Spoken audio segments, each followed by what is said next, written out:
எனக்கு ஒரு சந்தர்ப்பம் கொடுத்து பாருங்க, நிச்சயமாக சொல்லுவேன். நான் இன்னைக்கு நேற்று சொல்லல, ஓடி ஓடி உழைக்கணும், ஊருக்கெல்லாம் கொடுக்கணும். அதுபடிதான் நான் செஞ்சுக்கிட்டு இருக்கிறேன் இன்னைக்கு வரைக்கும். 3 சக்கர சைக்கிள் ஊனமுற்றவர்கள் எத்தனையோ 3 சக்கர சைக்கிள் கொடுத்திருக்கேன். விதவை தாய்மார்களுக்கு தையல் மிஷின் கொடுத்திருக்கிறேன். அதாவது படித்த இளைஞர்களுக்கு காசு செலவு பண்ண முடியாங்கிற கம்ப்யூட்டர் கிளாஸ் மாவட்டம் தோறும் வைங்க. அதற்கு கலைஞர் ஆட்சியில் கரண்ட் பில் அந்த பில் எல்லாத்தையும் கூட்டுன்னு இருக்கும். இருந்தாலும் போராடுறவங்க போராடிக்கிட்டே இருக்கிறோம். அதுபோக பார்த்தீங்கன்னா பெண்கள் நாட்டு கண்கள் ஒரு திட்டத்துக்கு 10,000 ரூபாய் டெபாசிட் பண்ண பிறந்த குழந்தைக்கு. ஏனென்றால் பெண் குழந்தை பிறந்தா அந்த நாட்டில் தப்பு, வரதட்சணை கொடுமை இருக்கேன்னு பயந்து போய் பெண் குழந்தைன்னா கருவிலே கழிச்சிக்கிட்டு இருக்க நிறுத்துறதுக்காகத்தான் என் பிறந்தநாளில் பிறக்கிற பெண் குழந்தைக்கெல்லாம் நான் 10,000 ரூபாய் டெபாசிட் பண்றேன்.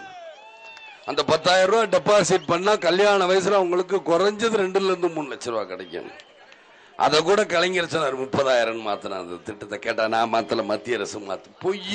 பொய் உங்க அப்பன் குதிரைக்குள்ள இல்லைன்னு பேசுறது அவர் தான்.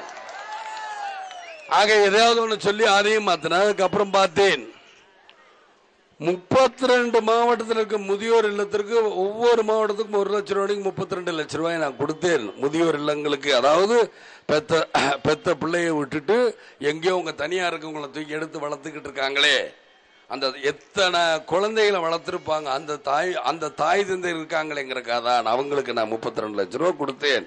ஒவ்வொரு மாவட்டத்துக்கு 1 லட்சம் ரூபாய். இப்படி என் பையிலிருந்து நான் செலவு பண்றேனே, செலவு பண்ணி உங்ககிட்ட கொடுத்தனே, ஆட்சியை கொடுத்தாலும் உங்களுக்கு நான் நல்லது பண்ண மாட்டேன். ஒரு நிமிஷம் சிந்திச்சு பாருங்க மக்களே. நான் கேட்கறது உள்ளாட்சியை தான். இத்தனை கவுன்சிலர்மாரை வச்சுக்கிட்டு நான் போராட முடியாதா? எல்லாரும் கேட்கிறாங்க மாவட்டத்துக்கு 100 இளைஞர்களை கொடுங்க. இப்ப கூட ஒரு கட்சி தலைவர் பேசினாரு, இவரு சொன்ன மாதிரி கொடுத்தா என்ன, இந்த எல்லாருமே இளைஞர்கள் தானே. 100 கவுன்சிலர்கள் என்ன, 1 லட்சம் கவுன்சிலர் கொடுக்குறாங்களே, அதை வச்சு இந்த நாட்டை திருத்துங்களேன் பார்ப்போம். கொள்ளையடிக்காதீங்க தயவு செய்து. அதே மாதிரி அவரை கேட்டா ஏதாவது ஒன்று சொல்லுவார். கேட்டா ஜாதி மாதிரி, ஜாதி எந்த ஜாதியும் சாப்பாடு போடாது. இத்தனை பேர் இருக்கீங்களே, மூச்சு விடுறீங்க, இந்த மூச்சு காத்துல அப்படியே வருதா, நான் இந்த ஜாதி இப்படின்னு. அப்புறம் என்ன, இவ்வளவு பேர் மூச்சு விடுறீங்க என்ன ஜாதி? எல்லாரும் ஒற்றுமையா இருந்துதானே விஜயகாந்த் பேச்ச கேட்குறீங்க. அப்புறம் எதுக்கு திடீர்னு உடனே சொன்னார்னா குதிச்சு சண்டை போடணும், சண்டை போடக்கூடாது, அதெல்லாம் கிடையாது. நம்மளால எல்லாருமே ஒண்ணு. என்னை பொறுத்த மட்டும் அதான் சொல்லுவேன். தேர்தலில் கூட பார்த்தா தனி போது, ஏன் தனி போது, எல்லாரும் ஒரு ஜாதி தாயா, எல்லாரும் ஒரே ஜாதி, ஏன் தனி தொகுதி பொது தொகுதின்னு போடுறீங்க, எல்லாம் ஒரே ஜாதி. எல்லாம் நீங்களா பிரிக்கிறதுனாலதான் ஓஹோ அவர் என்ன ஜாதி, உங்களை யாரு பிரிக்க சொல்றா? எல்லாரும் ஒரே ஜாதி தான். என்னை பொறுத்த மட்டும் என் மனசாட்சிக்கு விரோதம் இல்லாம இருக்கு. நாம என்ன பறக்கும் போல தெய்வம் ஆண்டவன்ட்ட என்ன கேட்டுக்கிட்ட வரோம், ஐயா இந்த ஜாதியில தான் பிறக்கணும் தெய்வமா நான் கேட்கிறேன். அப்ப பேசக்கூட சக்தி இல்ல, கருக்குள்ள இருப்போம். நம்மளுக்கு என்ன தெரியும், பிறந்துட்டா போராடித்தான் ஆகணும். இந்த போராட்டம் தான் இருக்கு. அதே மாதிரிதான் சொல்றேன், இவங்களை நீங்க தேர்ந்தெடுத்தீங்கன்னா உங்க ஊரை நல்லா வச்சிருப்பேன். என் காதார கேட்கிற இந்த ஊரு நல்லா இருக்குன்னு சொல்ற வரைக்கும் இவங்களை நான் விட மாட்டேன். இன்னைக்கு இவங்க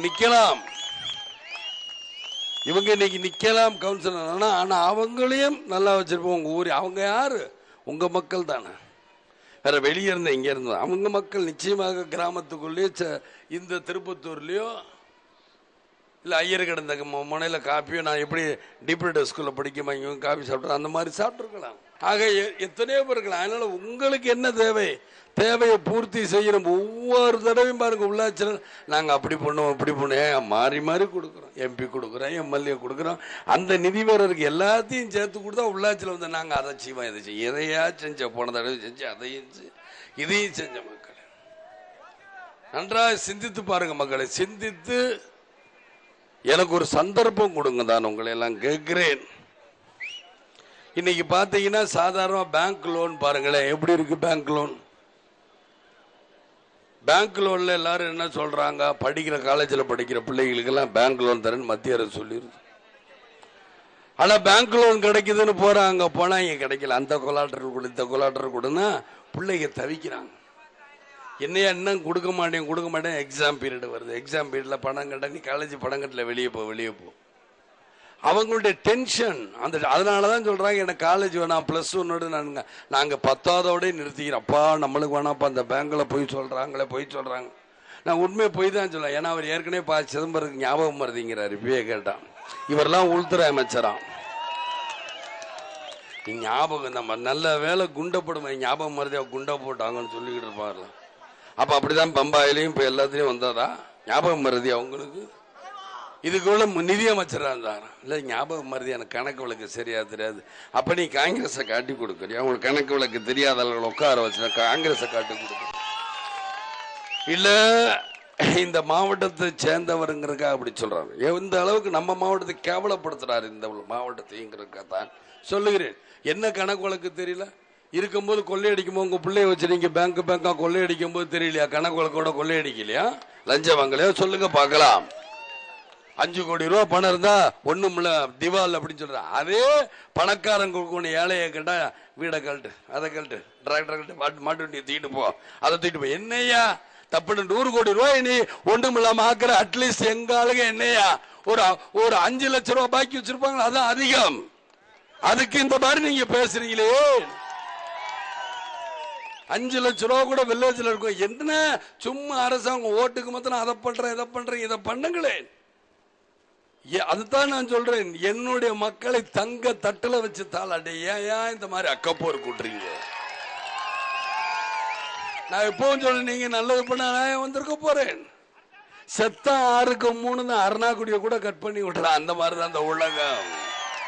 என்ன பணத்தை சம்பாரிச்சு எங்க கொண்டு போக போறீங்க? ஒன்னும் கிடையாது. யாரோ எல்லாத்தையும் பண்றாங்க. இவங்களை பார்த்தோன்னே ஞாபகம் வருது. போலீஸ் பார்த்தோன்னா அவருக்கு கிராமத்துல 3 வருஷம் ஓடுவார், மூட்டை தூக்கி போடுவார். மாடை முடிஞ்சா தலையிலே தூக்கி போட்டு திருத்துன்னு ஓடி போய் கிணத்து மட்டில் இறக்கிட்டு வர்ற. அப்படிலாம் என்னன்னா எக்ஸசைஸ். எனக்கு 5 அடி 10 அங்கலம் இருக்கணும்னாங்க. பாடி 42 இன்ச்சு இங்க அகலம் இருக்கணும். அதுக்காக தான் நான் போய் எல்லாம் நிப்பாரு. எல்லாம் கரெக்டு. ஹைட் அண்ட் வெயிட் சூப்பரா இருக்கு. ஆனா வெயிட் இந்த வெயிட் இல்லையே, லஞ்ச வெயிட் தான் வேலை. ஆக லஞ்சம் கொடுத்தா போலீஸ்காரங்க அவங்களும் என்ன பண்ணுவாங்க? வில்லேஜ்ல இருந்து வந்தவங்க எங்கேயோ யாருக்கிட்டயோ பணம் வாங்குறாங்க, பணம் வாங்கி கொடுக்குறாங்க. கொடுத்ததை கட்ட முடியலங்கும் போதுதான் அவங்களும் யார்கிட்டயோ கை நிட்டுறாங்க. ஆக எங்கு போனாலும் லஞ்சம் லஞ்சம் லஞ்சம். அது யாரால? மக்களே உங்களால. நீங்க எப்படியே விட்டு நீ காட்டணும், கை காட்டணும். இந்த அதிகாரி தப்பு பண்ற அந்த அதிகாரி இனிமே நாங்க இந்த ஏரியாவுக்குள்ளேயே பார்க்க கூடாது. இந்த அரசியல்வாதி தப்பு பண்ற அந்த அரசியல்வாதி இந்த ஏரியாவுக்குள்ளேயே வரக்கூடாது, வரவும் கூட அந்த கட்சியில சேர்க்கவும் கூடாதுன்னு சொல்லணும் மக்களே. நீங்க இல்லாதனால, நீங்க சொல்லாதனால நினைச்சோம். நீங்க சொல்லியிருந்தா அவங்களுக்கு பயம் வரும். அதுதான் சொல்ல, இந்த பயத்தை ஏற்படுத்துறதுக்கு தான் ஒரு சந்தர்ப்பம் கொடுங்க. தேசிய முற்போக்கு திராவிட கழகத்திற்கு ஒரு தடவை மாத்தி ஓட்டு போட்டு குத்துங்க. இப்படி குத்துற கைய அப்படியும் குத்துங்களே, கொஞ்சம் மாத்தி பாருங்க. அப்ப தெரியும் உங்களுக்கு என்ன இருக்குன்னு. அப்ப தெரியும் உங்களை விழுந்து எப்படி உங்களை கவனிக்க போறாங்க. நான் தப்பாக சொல்லவல, நீங்க தான் முதலாளிகள். உங்க படத்துல இன்னைக்கு ஒரு இந்திய அரசாங்கம் நடக்கும் போது ஏன் நம்மளுடைய தேவையை ஏன் நம்ம நிறைவேற்றிக்கிற கூடாது? உங்களை எல்லாம் கேட்கிறேன். நன்றாக சிந்தித்து பாருங்க. உங்க தேவை இப்படியே ஏமாத்துறீங்க. இப்ப நீங்க மாநகரத்தில் ஒரு மேயர், நகரத்துக்கு ஒரு சேர்மன், பேரூராட்சி, பஞ்சாயத்துல எல்லாம் வைக்கிறீங்க.